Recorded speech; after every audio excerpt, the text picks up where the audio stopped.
ख़वातीन और हज़रात, बांग्लादेश ने आज चाइना को J-10C फाइटर जेट्स खरीदने का ड्राफ्ट एग्रीमेंट भेज दिया है। ये बहुत बड़ी सिग्निफिकेंट डेवलपमेंट है। वैसे तो काफ़ी अरसे से लेकर बांग्लादेश और चाइना के दरमियान J-10C फाइटर जेट्स खरीदने के हवाले से बातचीत चल रही थी, लेकिन आज बांग्लादेश ने ऑफिशियली इस बात को कंफर्म किया है कि उन्होंने एक ड्राफ्ट एग्रीमेंट भेज दिया है चाइना को। अच्छा, वजह क्या बनी है इस इतनी बड़ी प्रोक्यूरमेंट की जो डील है, बांग्लादेश की एयरफोर्स की हिस्ट्री की सबसे बड़ी डील आप इसको कह सकते हैं। तो इसकी वजह क्या बनी है? उनके ये कहना है, बांग्लादेश ने जो रीजन बताया है ना कि हमने J-10C खरीदने का फैसला क्यों किया है, उसका रीजन आज उन्होंने बड़ा इंटरेस्टिंग बताया है। उन्होंने कहा कि पाकिस्तान के जो J-10C फाइटर जेट्स हैं, पाकिस्तान भी यूज करता है ना, तो उन्होंने कहा कि ये जो J-10C फाइटर जेट पाकिस्तान के हैं, इन्होंने भारतीय रफाइल के खिलाफ जो जबरदस्त एक कारकर्दगी दिखाई है, कामयाबी दिखाई है, तो हम देख चुके हैं वो उसको।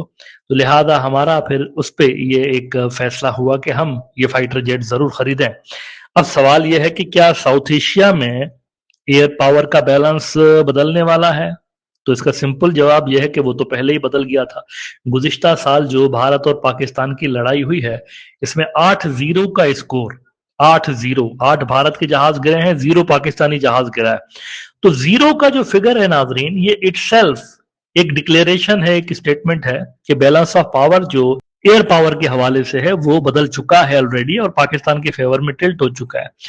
और सबसे बड़ा सवाल यहाँ पर यह भी रेज हो रहा है बाय द वे कि अगर पाकिस्तान और बांग्लादेश जो दोनों ही J-10C फाइटर जेट्स उड़ाने लगे, तो इंडिया के लिए फिर इसमें क्या कंसिक्वेंसेस होंगे, उनके लिए क्या इसमें खतरा होगा, इस पे आज हम डिटेल में बात करने जा रहे हैं। इस वीडियो को जरूर आपने लाइक करना है, चैनल को सब्सक्राइब करना है और कमेंट सेक्शन में ये इंपॉर्टेंट सवाल तो मुझे बता दीजिए कि हसीना के 15 साल के डार्क एरा में बांग्लादेश की एयरफोर्स को कितने फाइटर जेट्स लेकर दिए गए थे? इसका जवाब दीजिएगा जरूर।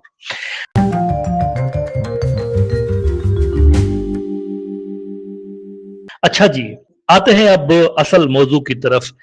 बांग्लादेश की एयरफोर्स जो है वो पिछले 15 साल से लेकर MiG-29 जो पुराने जहाज हैं वो उड़ा रहे हैं और F-7 जहाज इस तरह के जो है वो उड़ा रहे हैं। अब उन्होंने चाइना को एक ड्राफ्ट एग्रीमेंट भेजा है J-10C फाइटर जेट्स खरीदने के हवाले से। बांग्लादेश ये क्यों ले रहा है J-10C? इसकी कई सारी वजूहात हैं। एक तो इसमें आप देखिए, कॉस्ट जो है ना वो बड़ा एक इंपॉर्टेंट फैक्टर होता है। जाहिर सी बात है, अगर आपको एक रफाइल की कीमत में 3 से 4 J-10C फाइटर जेट मिल रहे हो तो आप क्यों नहीं लेंगे? जबकि बैटल टेस्टेड J-10C है, अभी हाल ही में उसने 3-3 रफाइल फड़काए हैं J-10C ने, और प्राइस में इतना बड़ा जब डिफरेंस हो तो आप क्यों नहीं लेंगे? 50-60 मिलियन पर यूनिट जो है ना, इतना पड़ता है। रफाइल की कॉस्ट जो है वो बहुत ज्यादा है इसके मुकाबले में। कॉम्बैट प्रूवन है, जैसे कि मैंने कहा, यानी कि आप देखिए पाकिस्तान के J-10C प्लस PL-15 मिसाइलों का जो कॉम्बो है, उसको लेकर सारी दुनिया में डिस्कशन हुई। सारी दुनिया की एयरफोर्सेस के अंदर ये जो डॉग फाइट थी इसको पढ़ाया जाएगा। वर्ल्ड वॉर 2 के बाद सबसे बड़ी डॉग फाइट ये पाकिस्तान और इंडिया की लड़ाई के अंदर देखी गई थी। इसके अलावा वर्ल्ड वॉर 2 से लेकर आज तक 2025 तक इतनी बड़ी डॉग फाइट नहीं हुई थी। भारत भी बहुत सारे अपने फाइटर जेट लेकर आया था, पाकिस्तान भी बहुत सारे अपने फाइटर जेट लेकर आया था। दोनों मुल्कों की एयरफोर्सेस आमने सामने थी, कोई 100 से ज्यादा फाइटर जेट सामने सामने थे और पाकिस्तान ने डिसाइसिव विक्ट्री हासिल की। तो ये भी एक फैक्टर है। और चाइना जो है तीसरा बड़ा फैक्टर जो कि बांग्लादेश ने कंसीडर किया हुआ है, चाइना की बड़ी इजी फाइनेंसिंग होती है, बड़े फ्रेंडली टर्म्स होते हैं उनके पेमेंट के हवाले से। अच्छा, कैश नहीं भी है फिलहाल तो क्रेडिट पे भी दे देते हैं। बार्टर का भी ऑप्शन है कि अगर आप कोई दूसरी चीज हमको सेल करते हैं तो उसमें भी आप इसको कंपनसेट कर सकते हैं। इजी पेमेंट सिस्टम होता है। ये चीज बांग्लादेश को काफी मोटिवेट कर रही है। बांग्लादेश चाहता है कि कम से कम उसको ना एटलीस्ट 16 से लेकर 24 फाइटर जेट्स उनके पास होने चाहिए इस तरह के। इससे फिर वो ये करेंगे कि इनकी जो पुरानी F-7 की फ्लीट है, जो कि असल में रिटायर हो जानी चाहिए थी काफी अर्सा पहले, लेकिन वो अभी तक बांग्लादेश इसको चला रहा था, तो ये जो J-10C जब आएंगे तो F-7 को प्रोबेबली वो रिप्लेस कर देंगे। पाकिस्तान पहले से ही J-10C फाइटर जेट जो है वो यूज कर रहा है। PAF ने 2022 में J-10C इंडक्ट किए थे 2022 के अंदर। अब 2 स्क्वाड्रन पाकिस्तान जो है उसकी ऑपरेशनल है। जेट एंड सी जो है ना, इसकी खुसूसियात बड़ी कमाल की हैं। इसका रेडार प्लस इसका जो PL-15 BVR मिसाइल जिसकी 200 किलोमीटर की रेंज है, भारत यहाँ पर भी चूक गया था। भारत के जो मेरे ख्याल से उनकी खुफिया एजेंसियां हैं, उन्होंने गलत रिपोर्ट दी या गूगल सर्च करके रिपोर्ट दे दी अपने एयरफोर्स को कि जी ये एक्सपोर्ट वेरिएंट है जिसकी सिर्फ 160 किलोमीटर की रेंज होती है। और नतीजा यह निकला कि भारतीय जो पायलट्स हैं, 8-10 पायलट्स उनके जो थे वो रेंज में आए हुए थे, तो फड़का दिए गए। इससे ये भी साबित होता है कि ड्यूरिंग द वॉर भारत को ये पता चल गया है कि उनको अपने जो बॉर्डर्स हैं, जो पाकिस्तान वाला बॉर्डर है, उससे कितने 100 किलोमीटर दूर रहना है, ये भारत को पता चल गया। लेकिन एक और समस्या उनके लिए ये क्रिएट हो गई है कि वो तो PL-15 के केस में था ना, अब PL-17 की बातें हो रही हैं कि पाकिस्तान वो भी अक्वायर कर गया है या कर रहा है। उसकी रेंज भी क्लासिफाइड है, वो भी नहीं जो है वो रिवील किया गया। अच्छा, सबसे बड़ी बात यह है जेट एंड सी की कि ये 4.5 जनरेशन फाइटर जेट है जो कि सस्ते में राफेल और Su-30 का मुकाबला कर सकता है, पैसे कम इफेक्टिवनेस ज्यादा। पाकिस्तान ने इस प्लेटफॉर्म पर ट्रेनिंग, टैक्टिक्स, डॉक्ट्राइन सब बना लिया हुआ है और उन्होंने डेमोन्स्ट्रेट भी किया 2025 में। अब अगर बांग्लादेश भी ये फाइटर जेट लेता है तो सीन बिल्कुल ही बदल जाता है, साउथ एशिया का टोटली चेंज हो जाता है। एक बड़ी परेशानी की बात भारत के लिए ये क्रिएट हो जाती है कि दो एयर फोर्सेस के दरमियान मजबूत किस्म की इंट्रोऑपरेबिलिटी क्रिएट हो सकती है, बल्कि मेरे हिसाब से तो ऑलरेडी हो चुकी है। यही असल में गेम है।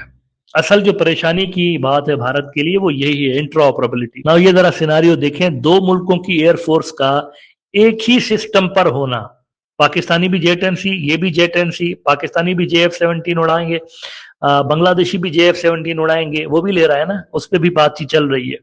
अगर पाकिस्तान और बांग्लादेश दोनों jet and C fighter jet उड़ाएंगे तो इसके कई सारे बेनिफिट बांग्लादेश को होंगे। मिसाल के तौर पर common logistics and spare parts, ये सबसे बड़ा बेनिफिट होगा।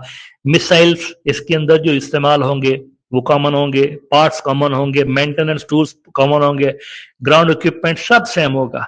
जंग की सूरत में पाकिस्तान बांग्लादेश को PL-15 दीगर मिसाइल्स जो है वो दे सकता है, स्पेयर इंजन दे सकता है, टेक्निकल क्रू जो है वो यहाँ पर भेजा जा सकता है, ट्रेनिंग और कैपेबिलिटी डेवलपमेंट के हवाले से प्रोग्राम स्टार्ट किए जा सकते हैं। सबसे बड़ी बात पाकिस्तान का जो सिस्टम है वो आपस में कनेक्टेड है। उनका पूरा का पूरा जो दिफाई निजाम है वो यूं बना हुआ है, एक फाइटर जेट ने अगर पाकिस्तान के किसी दूर दराज किनारे पे भारतीय किसी थ्रेट को देखा तो सारे मुल्क का डिफेंस सिस्टम उसको देख रहा होता है। इस तरह का डिफेंस सिस्टम बना हुआ है।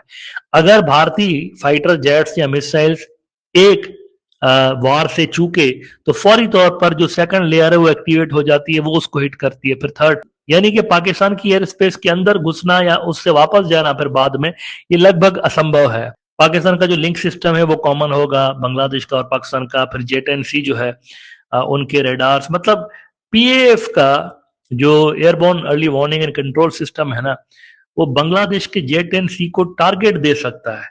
आम भाषा में ये समझे, पाकिस्तान डेटा शेयर कर सकता है बांग्लादेश के साथ कि यहाँ पर टारगेट है, यहाँ पर टारगेट है ड्यूरिंग द वॉर। अब बांग्लादेश के रेडार पाकिस्तान के लिए काम कर सकते हैं सिमिलरली। ये नेटवर्क सेंट्रिक वॉरफेयर बन जाती है। इंडिया को एक नहीं, फिर यूं समझें कि दो एयर फोर्सेस का कंबाइंड थ्रेट होगा। अभी भी उनको है ना, वो चाइना पाकिस्तान को कंबाइंड थ्रेट कंसीडर करता है। यहाँ बांग्लादेश और पाकिस्तान की एयरफोर्स को फिर वो कंबाइंड थ्रेट के रूप में देख रहे होंगे। और फिर ऑब्वियसली जैसे कि मैंने कहा कि पाकिस्तानी जो पायलट्स हैं वो कई साल से लेकर इसको इस्तेमाल कर रहे हैं, jet and C fighter jet को, और दुनिया में सबसे ज्यादा एक्सपीरियंस्ड फाइटर जेट्स माने जाते हैं क्योंकि बैटल प्रूवन रिकॉर्ड है इनका। चाइनीज जो है वो भी jet and C fighter jet जरूर उड़ाते हैं, लेकिन कभी उन्होंने जंग के अंदर तो इसको इस्तेमाल नहीं किया ना। पाकिस्तानियों ने इसको जंग के अंदर इस्तेमाल किया हुआ है और बड़ा इफेक्टिवली इस्तेमाल किया हुआ है। इसके अलावा पाकिस्तानियों के पास जो सिमुलेटर्स हैं, टैक्टिक्स, BVR, कॉम्बैट, ये सब जो है ना वो शेयर हो जाते हैं। पाकिस्तान इनके साथ शेयर कर सकता है। 6 महीने के अंदर अंदर बांग्लादेश की एयरफोर्स 10 साल आगे चली जाएगी, ये इतना बड़ा बूस्ट है। बांग्लादेश की एयरफोर्स को जिस तरीके से दबा के रखा गया, उसको सप्रेस करने की कोशिश की गई भारतीय पिट्ठुओं की जानिब से, मुजीबुर रहमान की पार्टी की जानिब से, सबसे बड़े पिट्ठू भारत के हैं बांग्लादेश के अंदर, इसमें कोई दो राय ही नहीं है। ये सबसे बड़े पिट्ठू हैं, इन्होंने बांग्लादेश की एयरफोर्स को काफी डैमेज किया है। वो सारा जो लॉस्ट पीरियड है ना, वो रिकवर हो जाएगा। कैपेबिलिटीज ही इतनी ज्यादा उनकी बढ़ जाएंगी अगर ये फाइटर जेट उनको मिल जाता है तो। अच्छा, वॉर टाइम की लॉजिस्टिक्स ये भी बड़ा एक इंपॉर्टेंट फैक्टर है जिसके हवाले से भारत परेशान होगा। अगर कभी जरूरत पड़ी तो पाकिस्तान अपने PL-15 मिसाइल उनको दे सकता है, अपने स्पेयर पार्ट्स उनको दे सकता है, मेंटेनेंस क्रू बांग्लादेश को भेज सकता है और बांग्लादेश पाकिस्तान को भेज सकता है। एक दूसरे का बैकअप ये दोनों मुल्क जो है वो बन सकते हैं इस तरह के प्लेटफॉर्म्स के हवाले से। अच्छा, भारत के लिए यहाँ पर एक और समस्या ये है कि इस डील के बाद उनका जो S-400 है और उनका जो रफाइल है ना, उसकी वैल्यू गिर जाएगी। मजीद उसकी वैल्यू गिर जाएगी। वो यूं कि अभी अगर आप देखें तो ऑनेस्टली स्पीकिंग कोई मुकाबला नहीं है। बांग्लादेश की एयरफोर्स को अगर आप अभी भारत के सामने खड़ा करेंगे तो भारत के पास बहुत बड़ा एडवांटेज है। यानी MiG-29 रफाइल के सामने कोई इतना बेहतर फाइटर जेट नहीं है, उनको दूर से ही जबरदूस कर सकता है। लेकिन अगर ये डील हो जाती है, जो कि होने वाली है, ऑब्वियसली इसमें सब कुछ तय हो गया है। एक्चुअली ये तो फॉर्मेलिटीज हैं असल में जो कि पूरी हो रही हैं, बाकी तमाम मामलात सेट हो चुके हैं बांग्लादेश और इनके दरमियान। इंडिया ने 36 रफाइल और तकरीबन 5 S-400 इसलिए लिए थे कि ये जो है ना हमें एक एडवांटेज देंगे अपने नेबरहुड के अंदर, खासतौर पर पाकिस्तान के अगेंस्ट। लेकिन अब अगर यानी कि जेट एंड सी बांग्लादेश ले रहा है और 200 किलोमीटर की रेंज वाला PL-15 उनको मिलेगा मिसाइल, तो ये जो फाइटर जेट है ये दोनों को भी, रफाइल को भी, S-400 को भी बहुत दूर से ये मार सकता है। तो फिर इतने मिलियंस ऑफ डॉलर्स देने का भारत को आखिर में फायदा क्या मिला, ये सोचने की बात है। अगर वो 200 किलोमीटर दूर से ही, जैसे पाकिस्तानियों ने फड़काया, अगर ये 200 किलोमीटर दूर से ही रफाइल को ठोक दें तो फिर ये इतने मिलियन डॉलर के रफाइलों का क्या फायदा होगा। इसकी रेंज ज्यादा है असल में। PL-15 जो फाइटर, इसका BVR बियॉन्ड विजुअल रेंज, इसका जो मिसाइल है उसकी रेंज ज्यादा है। पाकिस्तानियों ने करके दिखाया है, बांग्लादेशी भी कर सकते हैं। तो ये एक उनके लिए चैलेंज हो गया है कि पाकिस्तान तो छोड़ देना, बांग्लादेश के अगेंस्ट भी S-400 और ये जो रफाइल है उनका, वो कोई खास इतना ज्यादा कारगर साबित नहीं भी हो सकता। अच्छा, फिर एक और मसला, चाइना की स्ट्रेटेजिक इनसर्किलमेंट। भारत इसके हवाले से कंप्लेन करता रहता है कि चाइना जो है वो हमें इनसर्किल कर रहा है, तो वो कंप्लीट हो जाएगी। ऊपर चाइना, एक साइड से पाकिस्तान, एक साइड से बांग्लादेश, तो नीचे तो समंदर है ना, समंदर में भी PLA की नेवी और पाकिस्तानी नेवी फिरते रहते हैं। ये जो बे ऑफ बंगाल है, इसमें पाकिस्तान की हंगोर क्लास की सबमरीन्स और चाइना की सबमरीन्स फिर रही होती हैं, भारत को पता भी नहीं चलता। इतनी कैपेबिलिटीज है इन दोनों मुल्कों की। तो नीचे समंदरों में तो वैसे ही ये दोनों मुल्क हैं। बाकी जमीनी रास्तों से भी अगर आप देखें तो इनसर्किल हो चुका है भारत एक तरह से चाइनीज डिफेंस इकोसिस्टम के अंदर। ये सिर्फ जो है ना 16 से लेकर 24 जहाजों की डील नहीं है जो कि बांग्लादेश ने ड्राफ्ट आज रेडी किया है। ये असल में बांग्लादेश का स्ट्रेटेजिक शिफ्ट है, इंडिया से दूर और पाकिस्तान और चाइना के करीब। ये लॉन्ग टर्म डिसीजन को रिफ्लेक्ट कर रहा है, लॉन्ग टर्म डिसीजन को। और इसके साथ ही फिर ऐड कर दें वो जो इस्लामिक नेटो के हवाले से हुमायूं कबीर का बयान है। तो ये जो चीजें हैं नादरीन, ये बांग्लादेश की स्ट्रेटेजिक शिफ्ट को शो कर रही हैं। पहले वाली पॉलिसीज नहीं है, ये मैं इनको शुरू से ही समझा रहा हूं। इनको लग रहा था कि तारिक रहमान आएगा तो दोबारा से वही जो है वो शेख हसीना के टाइप की पॉलिसीज होंगी। ऐसा कुछ भी नहीं हुआ है और ऐसा कुछ होगा भी नहीं। ये भारत के पॉलिसी मेकर्स को जहन में रखना चाहिए, ऐसा नहीं होगा। रीजन बदल गया है, आप बदलने को तैयार नहीं है। भारतीय जो पॉलिसी मेकर्स हैं वो अपने आप को बदलने को तैयार नहीं, बाकी यहाँ सब बदल गया है। बांग्लादेश की जो स्ट्रेटेजिक डायरेक्शन है वो सेम है पाकिस्तान की स्ट्रेटेजिक डायरेक्शन के जैसी है। उनके जो दिफाई अलायंसेज आपको नजर आ रहे हैं वो सेम नजर आ रहे हैं। उनके जो दोस्त नजर आ रहे हैं आपको वो सेम नजर आ रहे हैं। देखिए ना, चाइना, सऊदी अरब, टर्की, यही है ना बांग्लादेश के सबसे बड़े इत्तेहादी। तो पाकिस्तान के भी यही है। तो ये नई एक रियलिटी है इस रीजन की। भारतीय एक्सपर्ट्स, भारतीय पॉलिसी मेकर्स जितना जल्दी इसको समझेंगे उतना उनके लिए बेहतर होगा।